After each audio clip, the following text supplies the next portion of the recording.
Trucker Dump for December 11th, 2013, episode 98, 5 Stresses of Trucking Through the Holidays. Welcome to Trucker Dump, where you'll get one driver's insights and sometimes humorous views of truck driving and the trucking industry, and pretty much anything else he feels like dumping on you. This podcast is brought to you by AboutTruckDriving.com. Resources to help you understand the world of truck driving through the use of stories and a pathetic attempt at humor. Hello there, crazy Christmas shoppers. Welcome back to another episode of Trucker Dump, because who doesn't need something else to squeeze into this busy time of year? Yeah, right. Well, my name is Todd McCann, and I'm the fruitcake that's responsible for all this. My apologies. Seriously, though, you ought to feel blessed to be getting a podcast at all. I'm sitting at a tiny truck stop in Texas with free Wi-Fi, and for once, instead of watching Netflix all day, I've mustered up enough anti-procrastination juice to record instead. All right, first things first. Let me make a correction that has been a long time coming, although I had no idea it was a long time coming. Okay, now let me explain that. Do you remember longtime friend of the show, driver Chris MC? You should, because I think I mention him at least once per show. And dang it, Chris, it looks like you weaseled me into it again. Well, anywho, apparently I've been saying his name wrong all along. He wrote me a vicious email telling me what a moron I was. Okay, actually it was a very nice rebuke. At the time, my only thought was, why the heck did he let me pronounce it wrong for so long without saying anything? It's not like there was a shortage of his name on the podcast. Jeez. Anyway, let me set the record straight. His name is not Driver Chris MC. It's pronounced Driver Chris Mac, like his last name, McFadden. So, Chris, now that that's fixed, go away and leave me alone. Now, before we get into today's topic, I want to remind you of a couple of things. First, the promotion Rudolph Foods is running to help the Gridiron Greats Assistance Fund is still going on. Head on over to rudolphfoods.com/porkrindday and vote for your favorite pork rind team. Team Spicy or Team Smooth. That will register you for a chance to win the grand prize of $1,500 and a year's worth of pork rinds or many other prizes. That winner will be announced on January 7th. U.S. citizens only. And when you head to the grocery store to stock up on goodies for all your football watching, be sure to load up your cart with goodies from Rudolph's, Southern Recipe, Pepe's, or Lee's Snacks. For each bag you buy between now and the Super Bowl, Rudolph's will donate 10 cents to Gridiron Greats.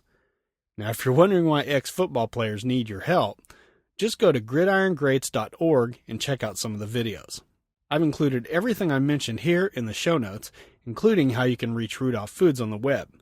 Or basically, you can just search for Rudolph Foods, all one word, on Twitter, Facebook, Pinterest, YouTube, or Instagram. And that is spelled Rudolph like the reindeer. RUDOLPHFOODS. Next up, I need to remind you about Trucking Santas. That's found at truckingsantas.org. Link in the show notes. If you've been following me on Twitter, where I'm at Todd McCann, that's 2 Ds, 2 Cs, and 2 Ns. Oh, come on, you knew you were expecting that. You've been seeing all my Trucking Santas retweets. And their Twitter handle, by the way, is Trucking Santas. That's TRKINGSANTAS. And yes, I realize there's been a lot of those retweets lately. I'll be happy to stop clogging up your timeline as soon as there's no longer a need. Obviously, there is, since I'm still bugging you. Now, I talked about Trucking Santas in the last podcast. That's episode 97.5. But as a quick refresher, Trucking Santas is an organization who finds people going through hard times and tries to help with Christmas. Not only does this help people in need, but it also shows that truckers aren't a bunch of Grinches. We have hearts too. Sure, they may be all clogged up with chicken fried steak grease, but they still work. Now, initially I said that the deadline was December 6th, but Amazon usually delivers earlier than they say they do, so there's still time. Besides, wouldn't you rather get a Christmas gift a bit late than not at all? Not that I've gotten squat for Christmas for the last few years myself. I've discovered that I've turned into my dad. When anyone asks me what I want for Christmas, I always just say, nothing. Of course, that isn't true. I want a 13-inch MacBook Pro with 8 gigabytes of RAM and a 512 gigabyte SSD. But I kinda doubt my nephews can afford that. Heck, if I can't, I know they can't. Not unless the little jerks are holding out on me anyway. So anywho, back to Trucking Santas. I encourage you to head on over to truckingsantas.org and take a look around. Again, that link is in the show notes. And there's a link to their Twitter account too. Check out the pictures on the site to see how much joy these gifts bring to these people. And while you're there, follow the link to current open wish lists and place your orders on Amazon. Now, if you aren't into shopping, the Trucking Santas folks will do it for you if you use the Donate Directly tab on the site. Now stop and take a second. Think about how your life doesn't suck as bad as it could, and then reach for your wallet. And if you still decide not to help, well, I hope Santa's reindeer all get diarrhea just as they're flying over your house this year. Happy holidays! Okay, so that segues us perfectly into today's topic. Let's hop our jolly selves right on over into 5 stresses of trucking through the holidays. Everyone knows that the months of November and December are probably the 2 most stressful months of the year. Unless, of course, you're in Canada. In that case, it's October and December. Honestly, though, what kind of weirdos have Thanksgiving in October? Now, this extra stress is freely available to both truckers and non-truckers. Now, I know this may come off as whining, but honestly, we truckers have a lot to deal with around the holidays that normal folks don't. So strap on your wine-filtering headphones and let's get on with this. Stress number 1, scheduling. Yeah, I know you non-truckers have this problem too. But scheduling is one of the big differences between us truckers and you non-truckers. You cats already know what days you're going to have available. Truckers don't. Heck, we barely know what we're doing tomorrow, let alone 3 or 4 weeks from now. One of the earliest articles I wrote was called No Guarantees in Trucking. There's a link in the show notes to that. In much the same way the evil overlord complains about my inability to actually look under stuff to find something I've misplaced, that article title was actually a bit of an exaggeration. Okay, at least part of that statement is true anyway. Seriously though, guarantees are hard to come by in the trucking industry, especially when it comes to home time. As I mentioned in the article, the only home time guarantee, that's air quotes, I've ever received was for Christmas. And actually it was more of a company policy than it was a guarantee. And keep in mind this policy was not for New Year's Day or New Year's Eve. It wasn't for Independence Day. Not even Thanksgiving Day gets this policy. Just Christmas. Notice I didn't say the Christmas season. Just the day. The 25th of December. This policy does not extend to Christmas Eve, nor is there a guarantee on how many days you'll have off. As pathetic as this Christmas home time policy is, at least it exists. Not all the carriers I've worked for have been so kind. So there's where the stress comes in. You're trying to schedule things with family, but there's always a lot more of them than there are of you. And as much as we'd all like to think that the world revolves around us, it just doesn't. Take my recent Thanksgiving. The evil overlord was going to be working out of town the Friday, Saturday, and Sunday after Thanksgiving Day. The evil overlord's sister had to work Thanksgiving Day, but was available later that night. My sister, Angie, was having Thanksgiving with her husband's side of the family on Thanksgiving Day, and she had to leave immediately afterwards for some kind of roller derby camp thing. Yeah, seriously. There's a couple of short videos I've linked to in the show notes of me tormenting her at one of her matches. Hey, what are big brothers for? Okay. Obviously, the weekend after Thanksgiving wasn't an option, and doing it the weekend before, well, that just doesn't have the same vibe, does it? So I took a deep breath, cringed, and asked for Wednesday and Thursday off. I asked to be home by Tuesday night, just to be sure I'd get there for my mom's dinner on Wednesday. I should also mention that I put in for this home time 2 weeks in advance. So everything's set, right? Well, perhaps now I should explain why I was cringing when I asked for Wednesday and Thursday off. Stress number 2, logistics. Okay, due to the way my company's freight moves, it's extremely hard to get home in the middle of the week. Well, I was sitting right close to home on Tuesday, but I was under a 2-stop load that had to be delivered on Wednesday. If they couldn't find a relay close to home, I was going to have to drive 150 miles away to deliver the first stop and then hope they could find someone to take it on from there. Well, to go completely against my blowhard nature, I'll give you the short version. Consider that an early Christmas present. Basically, they couldn't find anyone to take my load, and I was sitting 300 miles away from home on Wednesday evening. Remember, I was supposed to be home the night before. I used the rest of my hours to pick up my load home, but guess what? That load had been double booked, and another company had already picked it up. Wouldn't you know it? Thankfully, they had another load going to the same place that was ready 7 days early. Yeah, who says miracles don't exist? Anyway, by then I was out of hours and I didn't get home until Thursday afternoon. So I totally missed Wednesday's dinner with my side of the family, and I barely made it home in time to eat with the evil overlord's side. Then the wench left for work the following morning, so I got to see her for about 20 whole hours. 7 hours of that were sleeping, and the other 13 she was busy shooing me and the nephews out of the kitchen. Now seems like a good time to say, that's trucking. Ugh, someone hit me with a shovel. So you can see, even when you have everything worked out, that doesn't mean your company does. Sometimes they just don't have people where they need them to be. But say they do. That's where we run into our next problem. Stress number 3, weather. Unfortunately, the holiday season falls in winter, and unless you have white hair and your name is Storm, I doubt you have any control over the weather. Now I can hear some of you weather nerds out there right now. Well, if you just watch the Weather Channel, you'll be safe. Seriously, the last time I checked, most meteorologists are about as accurate as Stevie Wonder shooting a free throw. But for the sake of argument, let's say the pretty weather girl does get tomorrow's weather correct. So now if your dispatcher tries to send you into a blizzard 2 days before you're due home, you know to tell him to take the pencil he's holding and pretend it's a suppository. In the nicest possible way, of course. But what about a full week before you're supposed to be home? The weather is fine where you're currently heading, and you should have plenty of time to get back home, right? Well, at a week out, even the best of meteorologists, well, let's just say old Stevie may as well be shooting from half court. So now you're facing bad weather on your way back home. Or maybe you didn't even come back the same route. Maybe you thought you'd be coming straight back, but instead, freight had you jumping 150 miles north, and now that storm you figured you'd miss is coming at you like a bull chasing Little Red Riding Hood. And suppose this time when you tell your dispatcher to insert his pencil, he tells you that it's the only load moving towards home. Heading any other direction at this point would guarantee you won't get home in time. Hey look, I was wrong. There is a guarantee in trucking.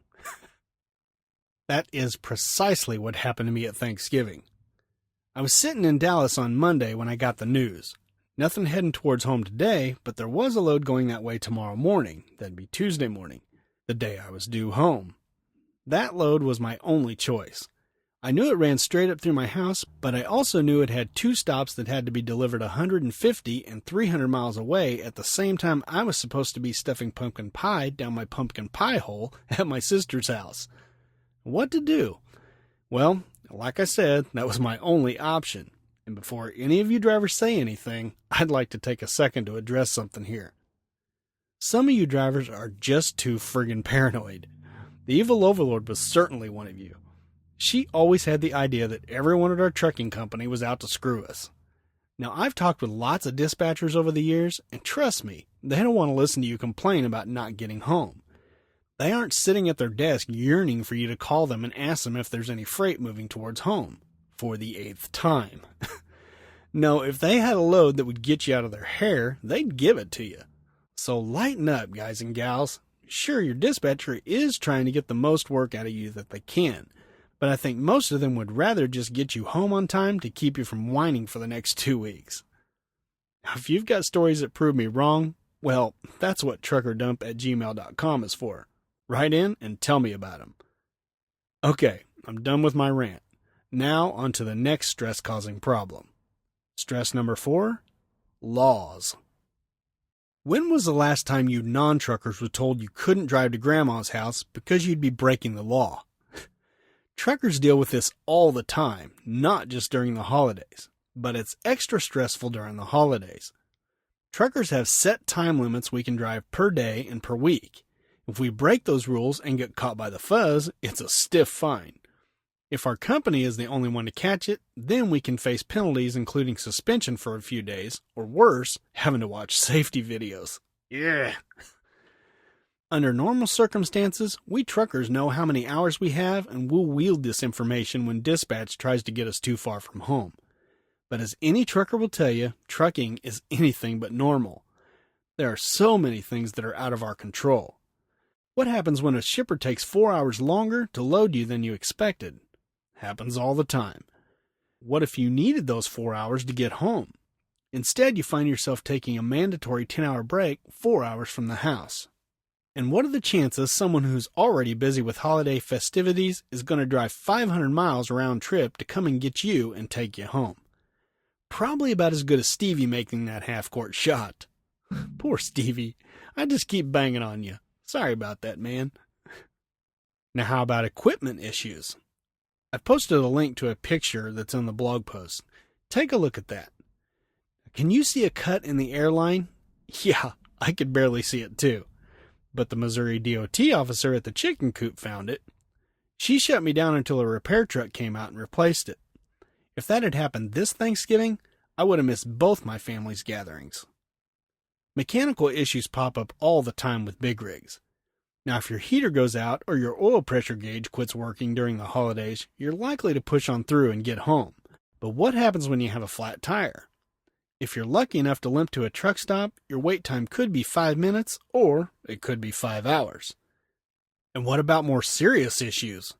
My truck lost all power on I-494 in St. Paul not too long ago. I waited on the side of the road for 5 to 6 hours for a tow truck. Then I spent the next 2 days in a hotel room and the next 2 days after that rescuing another truck so I'd have something to drive. What are the chances that the evil overlord would have time to drive 9 hours to get me and 9 hours back? Poor old Stevie's had enough. I won't go there again, but you get the idea. And yes, you non-truckers could have automobile issues or have a plane grounded, but how often does that really happen? I'll rest my case on this one. Stress number 5, shopping. Okay, I'm going to give it to you that the internet has made this a heck of a lot easier than it used to be. I remember a time when you had to cram all your Christmas shopping into your limited home time. Thankfully, those days are over, but there's still the problem of what to buy for people. We truckers are on the road so much, it's hard to know anyone well enough to know what they might like for Christmas. I love my nephews, but I'd be the first to admit that I don't have a clue what they want for Christmas. Thankfully, the evil overlord knows, and she's in her element when she's got a debit card in her hand. I'd say she needs a debit card holster strapped to her hip, but it seems unnecessary. Her arms move faster than a hummingbird's wings when she goes to whip that thing out of her purse. I'm looking forward to the day I'll have an iPhone with slow motion capture so I can analyze her technique. There's only one thing worse than not knowing what the people in your life want for Christmas. Not caring. Here's something that boggles my mind. Yes, it's another mini rant. I've talked to a few different truck stop cashiers that tell me that some drivers save up their rewards points all year long and buy all their Christmas gifts at the truck stop. Say what? Listen, I know my taste is horrendous, but even I know not to buy Christmas gifts at a truck stop. For one, everything is more expensive there. Secondly, most of the stuff is crap, especially the electronics and the El Cheapo stuffed toys. Thirdly, I'd be shocked if anyone really enjoyed these presents. And lastly, it screams, I couldn't bother to go anywhere out of my way to get you something you might actually like. Listen, I'm sure we've all been guilty of this at some point. I remember when the evil overlord and I first started trucking, we bought some toy trucks with our company logo on them and gave them to some of the kids in our life. Some kids like toy trucks, so that's probably fine. But I know that we also got other company logoed merchandise for other relatives. Not good. I remember one Christmas when my sister had started a new job. She bought everyone in the family clothing with the company logo. Now this wasn't a fashionable company like Coca-Cola or anything. It was a freaking financial institution. Talk about plastering on a fake smile. My sister meant well. We meant well. Maybe you mean well. But do you really, or are you just being lazy? Now, kids love toy trucks. Fine. But trust me, if you've given Christmas gifts with your company logo on it for more than 1 year, the people in your life are dreading your gift this year. Don't believe me? Get them something good for a change of pace and you'll see the difference on their face Christmas morning. All right, I'm stepping off my soapbox. I'm sure someone is going to disagree with me here, so tell me how wrong I am at truckerdump@gmail.com. Well, there you have it. The 5 stresses of trucking through the holidays. The next time you non-truckers feel the urge to whine about how stressful the holiday season is, just be glad you aren't trying to do it all from the cab of a big rig.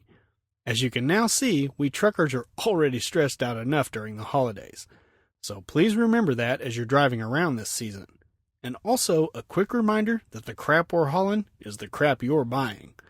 So please save that middle finger for the soccer mom who just took the last big hugs Elmo. As he could be, and the children say he could laugh and play just the same. Hey, yo, bud, where do you want this load of feedback? Feedback time, yes, it's feedback time. Oh, I know I promised you guys I wouldn't sing on the podcast a long time ago, but, you know, I'm a liar, so deal with it. Okay, first up, what do we got? Hey, I got something from a guy named Paul. Let me find that email.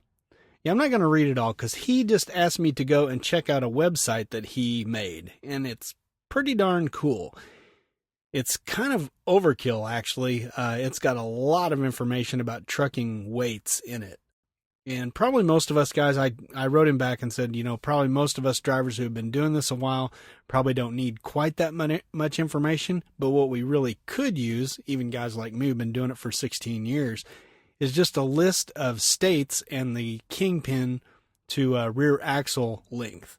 I know I have that somewhere in my truck. And when I'm going across the state I'm not used to running across and I've got a really heavy load, you know, I look for that sheet and it's somewhere in my truck, but it always takes me a long time to find it. So remarkably, unlike the evil overlord, Paul actually listened to me and did something about it. He did put up a really cool map, and you can look at the, you know, what state you're going to be traveling across.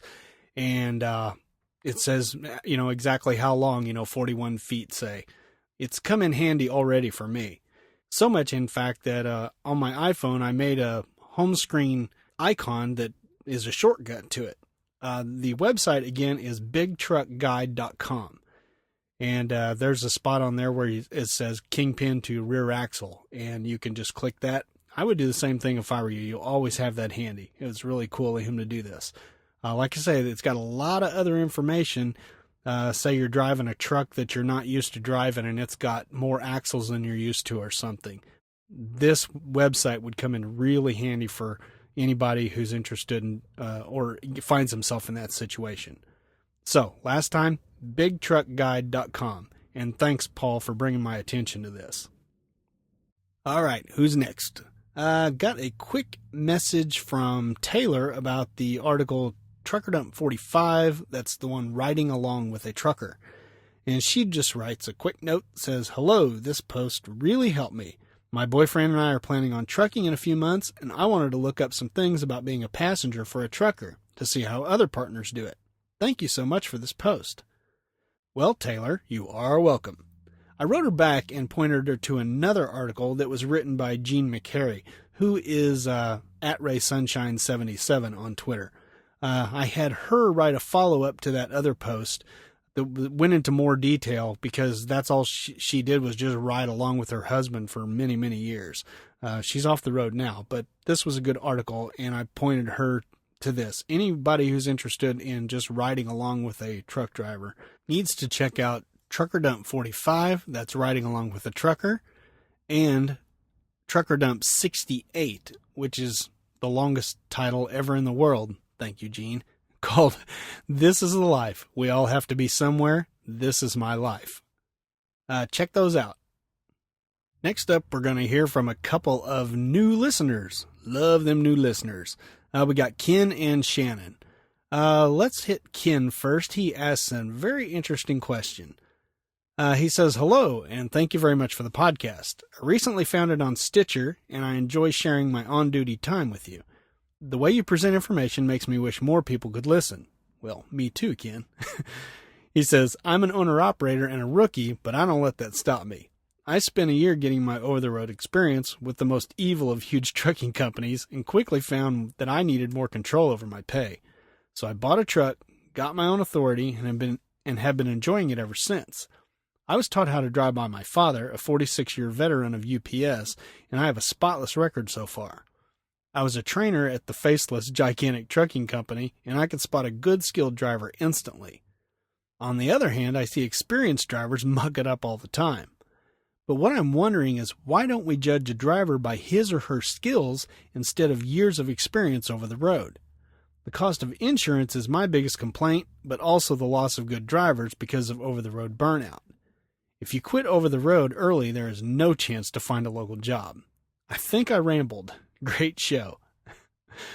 Well, Ken, don't worry about rambling. That's pretty much what the Trucker Dump is all about.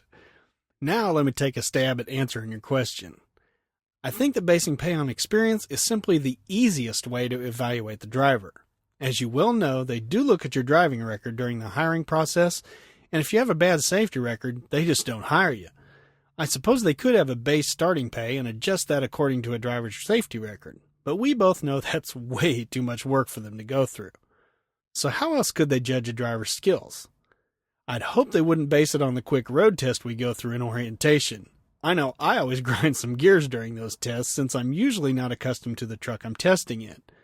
Besides, the testers know darn well that all of us drivers are being extra careful during the road test. So I doubt they could really judge a driver's skills in a quick test. I guess we just have to face it. They base the pay on experience because that's the easiest and possibly the most common sense way to do it. If you, or any other of you truckers out there, got suggestions on how they could do it better, please write in and fill me in. And Ken, I know what you mean about newbie over-the-road drivers having trouble finding local work. Heck, I've driven for over 16 years and I can't find a local job. Well, I could, but I'm just not willing to take a third of the pay I'm making now. But that's a whole other subject. Thanks for writing in, Ken, and good luck with your owner operating. And next up we got Shannon. He writes in and says, "My name is Shannon, and I'm a 48-year-old married man who drives a truck in and around Arizona, California, Nevada, Utah, and Colorado." Geez, almost sounds like a singles ad. It does, Shannon. He says, "Anyway, I just recently found your podcast after hearing you call into the MacCast," which is a podcast I listen to. He says, "I too am an Apple fanboy, and I just recently purchased my first 15-inch MacBook Pro. I just wanted to let you know that I'm an instant fan of yours as well, and will be going back in time, so to speak, to listen to past episodes." Well, thanks for writing in and telling me you enjoy the show, Shannon.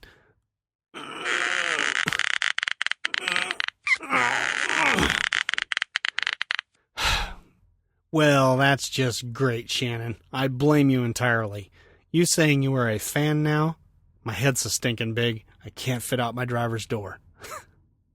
I am glad you're enjoying the podcast, though. I appreciate you taking the time to write in and tell me. It makes it worth all the hard work. Now for that spiffy new MacBook Pro. Did you get the Retina screen? I haven't seen one yet, but I hear it's awesome. I'm going with the thought that it's best not to see one before I have the money to buy. And this goes out to Shannon and everybody else. Feel free to respond to those older podcasts as you're catching up. If I get good comments on any of my podcasts, old or new, I'll read them on a future podcast. Also, any questions, suggestions, topics, or constructive criticism is welcome too. Be safe out there, Shannon. Shannon did write back in and tell me about his MacBook Pro. Let's just say I'm a bit green right now. But on the bright side, I'm not near as broke as he is. Hey, anyway, Shannon is on Twitter. If you want to follow him, his handle is Holden657. That's HOLDEN 657. And thanks again to Shannon and Ken for picking up the podcast. Appreciate it. Well, that's going to do it for this time. I've still got a lot of comments, really good comments over on jobshadow.com. I'm real happy with the interview I did over there. If you're not a truck driver yet and you're interested in being one, you might want to check that out. It's a pretty detailed interview, and the people who have written in have been very appreciative of that. So I'm pretty proud of that work over there, and we are going to get to those comments eventually, but all of them are kind of long and drawn out. But they're good comments, so we will get to those eventually. Again, that website is jobshadow.com, and I am the truck driver number 2 interview. All right, time to wrap this puppy up. If any of you are new listeners out there and haven't let me know yet, please do. And anybody else who's got a comment or anything else, here's how you can contact me.